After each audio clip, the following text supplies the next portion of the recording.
जय यीशु की। मैं हूं प्रियंका डामोर और आप देख रहे हैं रेडियो वेता शीर्षक की हिंदी सर्विस। कलीसिया समाचार में आप सभी का स्वागत है। कलीसिया समाचारों में प्रमुख है, भारत ने म्यांमार के विद्रोहियों को ट्रेनिंग देने के आरोप में अमेरिकी और यूक्रेनी नागरिकों को गिरफ्तार किया। भारत सरकार ने अमेरिकी धार्मिक स्वतंत्रता रिपोर्ट को गलत इरादों वाली और पक्षपातपूर्ण बताकर खारिज किया। चर्च संगठनों ने आधी रात को सेना के कथित छापेमारी की निंदा की।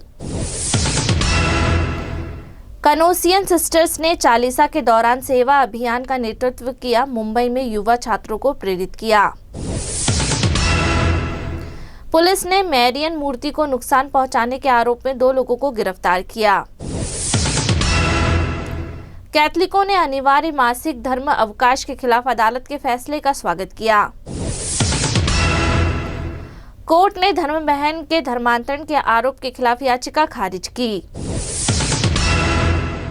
महाराष्ट्र धर्मांतरण विरोधी कानून पास करने वाला भारत का नया राज्य बन गया।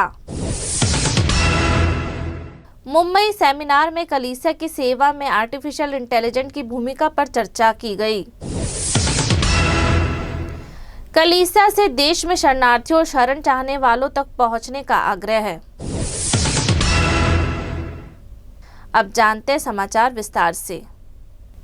भारत ने म्यांमार के विद्रोहियों को ट्रेनिंग देने के आरोप में अमेरिकी और यूक्रेनी नागरिकों को गिरफ्तार किया। सरकारी रेडियो प्रसारक ने 17 मार्च को बताया कि भारतीय जांचकर्ताओं ने 7 विदेशियों को गिरफ्तार किया है, जिसमें 6 यूक्रेनी और 1 अमेरिकी नागरिक शामिल है। इन पर पड़ोसी देश म्यांमार में अवैध रूप से घुसकर हथियारबंद मिलिशिया समूहों को ट्रेनिंग देने का शक है। 2021 में एक तख्ता पलट के बाद जब सेना ने सत्ता पर कब्जा कर लिया तो म्यांमार गृह युद्ध की चपेट में आ गया। इसके बाद लोकतंत्र समर्थन गुरिल्ला और जातीय अल्पसंख्यक हथियारबंद समूह देश के बड़े हिस्से पर कब्जा करने के लिए आपस में लड़ने लगे। भारत को लंबे समय से म्यांमार के कुछ गुटों पर शक रहा है, जिनकी जातीय पहचान सीमा के भारतीय तरफ से रहने वाले आबादी से मिलती जुलती है। भारत को डर है कि इससे हिंसा और अशांति सीमा पार करके भारत में भी फैल सकती है। ऑल इंडिया रेडियो ने बताया कि 16 मार्च को नई दिल्ली की एक बंद अदालत ने इन 7 विदेशी नागरिकों को 11 दिनों की पूछताछ के लिए हिरासत में भेज दिया है। भारत सरकार ने अमेरिकी धार्मिक स्वतंत्रता रिपोर्ट को गलत इरादे वाली और पक्षपातपूर्ण बताकर खारिज किया।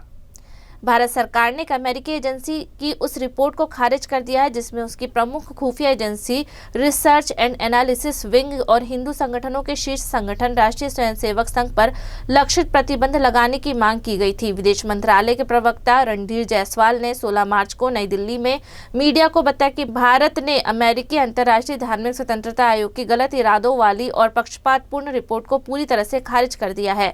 अमेरिकी आयोग ने ट्रंप प्रशासन से सिफारिश की थी कि वे रॉ और आरएसएस तथा उनसे जुड़ी व्यक्तियों की संपत्ति को फ्रीज कर दे और अमेरिका में उनके प्रवेश पर रोक लगा दे। रिपोर्ट में कहा गया कि 2025 में भारत में धार्मिक स्वतंत्रता की स्थिति लगातार बिगड़ती रही है और भविष्य में भारत को दी जाने वाली अमेरिकी सुरक्षा सहायता तथा द्विपक्षीय व्यापार नीतियों को धार्मिक स्वतंत्रता में सुधार से जोड़ा जाना चाहिए। चर्च संगठनों ने आधी रात को सेना की कथित छापेमारी की निंदा की। नागालैंड में चर्च के नेताओं और ईसाई संगठनों ने पैरन जिले में एक बैप्टिस्ट चर्च और उसके पुरोहित के घर एक अर्धसैनिक समूहों द्वारा कथित तौर पर देर रात की गई छापेमारी की कड़ी निंदा की है। नागालैंड बैप्टिस्ट चर्च काउंसिल के जैम बैप्टिस्ट चर्च काउंसिल ने 13 मार्च को अलग अलग बयान जारी कर असम राइफल्स के सदस्यों द्वारा की गई कथित छापेमारी पर चिंता जताई। उन्होंने कहा कि यह घटना 9 मार्च को रात करीब 11 बजे समजूरियन बैप्टिस्ट चर्च में हुई थी। असम राइफल्स एक अर्धसैनिक बल है जो पूर्वोत्तर भारत में सीमा सुरक्षा, उग्रवादी रोधी अभियान और कानून व्यवस्था बनाए रखने के लिए जिम्मेदार है। चर्च के नेताओं ने कहा कि इस कथित छापेमारी से स्थानीय ईसाई समुदाय में दहशत फैल गई है। कनोसियन सिस्टर ने चालीसा के दौरान सेवा अभियान का नेतृत्व किया। मुंबई में युवा छात्रों को प्रेरित किया। मुंबई के माहिम में कनोसियन डॉटर्स ऑफ चैरिटी के नेतृत्व में शुरू की गई चालीसा की एक सेवा पहल ने छात्रों को दुख तकलीफ की असलियत से रूबरू कराया। इस पहल के तहत छात्रों ने करुणा और आस्था की भावना से प्रेरित होकर अपने घरों तक ही सीमित रहने वाले पैरिश के सदस्यों से मुलाकात की। चालीसा के तीसरे हफ्ते में आयोजित इस पहल का नेतृत्व माहिम पश्चिम स्थित कनोसा प्राइमरी स्कूल की head minister sister Sheela D'Souza ने किया। धर्म शिक्षिका की शिक्षिका श्रीमती सालोम डिसूजा और पूर्व शिक्षिका नीना डिसूजा के सहयोग से कैथलिक छात्रों के एक समूह ने सेंट माइकल पैरिश और Our Lady of Victory parish के बीमार और बुजुर्ग सदस्यों से मुलाकात की। पुलिस ने मैरियन मूर्ति को नुकसान पहुंचाने के आरोप में 2 लोगों को गिरफ्तार किया।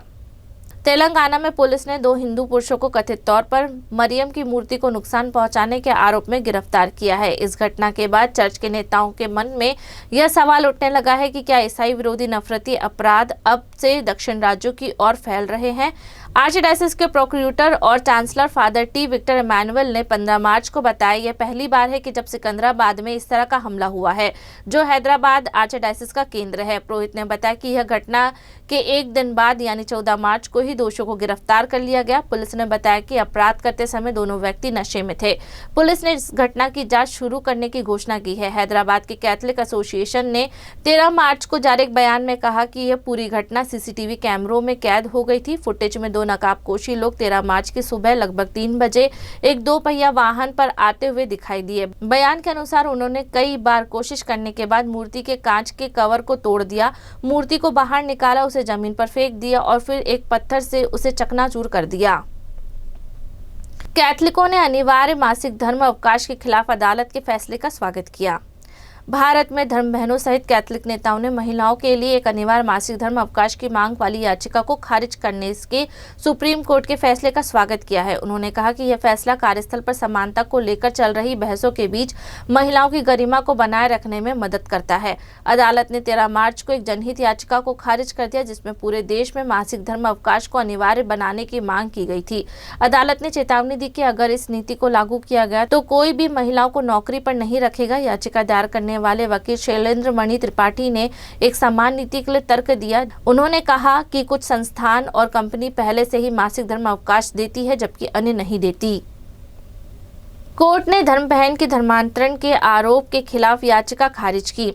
मध्य प्रदेश की शीर्ष अदालत ने एक कैथलिक धर्म बहन को अवैध धर्मांतरण के आरोप लगाने वाले एक मामले को रद्द करने से इनकार कर दिया है। धर्म बहन और उनके समर्थनों का कहना है कि यह मामला मनगढ़ंत है। मध्य प्रदेश हाई कोर्ट की जबलपुर बेंच ने कहा कि सतना डायसिस में काम करने वाली सिस्टर भाग्य के खिलाफ मामला रद्द करने लायक नहीं है। कोर्ट ने छतरपुर जिले के खजुराहो में से sacred heart convent high school की पूर्व प्रिंसिपल इस धर्म बहन के खिलाफ आपराधिक कार्यवाही शुरू करने का निर्देश दिया। जस्टिस विनय सराफ की एकल न्यायाधीश बेंच ने 9 मार्च को दिए गए अपने फैसले में, जिसे 14 मार्च को सार्वजनिक किया गया था, यह भी कहा गया कि याचिकाकर्ता पर मुकदमा चलाने के लिए आरोप पर्याप्त हैं। यह मामला फरवरी 2021 में धर्म के खिलाफ दर्ज किया गया था, जब वह स्कूल की प्रिंसिपल थी। स्कूल की एक शिक्षिका रूबी सिंह, जिनकी सेवाएं 2020 में समाप्त कर दी गई थी, ने कथित तौर पर धर्म बहन के खिलाफ पुलिस में शिकायत दर्ज कराई। पुलिस प्रशासन का कहना है कि सिंह को उनकी खराब शिक्षण गुणवत्ता के बारे में मिली शिकायतों के बाद बर्खास्त किया गया था। महाराष्ट्र धर्मांतरण विरोधी कानून पास करने वाला भारत का नया राज्य बन गया। महाराष्ट्र राज्य विधानसभा ने 16 मार्च को धर्मांतरण विरोधी बिल पास कर दिया। ईसाई समूहों और राजनीतिक पार्टियों के विरोध को नजरअंदाज करते हुए महाराष्ट्र ऐसा कानून रखने वाला देश का 13वां राज्य बन गया है।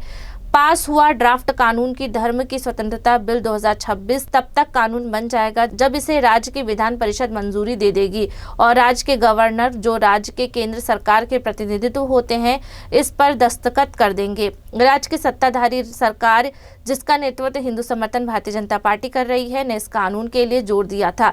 ईसाई नेताओं और विपक्षी राजनेताओं ने इस कदम की आलोचना की। उनका दावा है कि यह ड्राफ्ट कानून मुसलमानों और ईसाइयों को दबाने और निशाना बनाने का एक जरिया बन सकता है।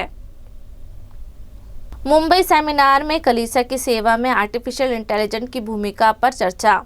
14 मार्च को मुंबई के बांद्रा स्थित पॉलिन कम्युनिकेशन सेंटर में कलीसिया के मिशन और सेवाओं में आर्टिफिशियल इंटेलिजेंस का उपयोग विषय पर एक सेमिनार आयोजित किया गया। इस सेमिनार में लगभग 200 ऐसे धार्मिक और आम लोग इकट्ठा हुए जो पास्टोरल कामों में डिजिटल टेक्नोलॉजी की भूमिका में रुचि रखते हैं।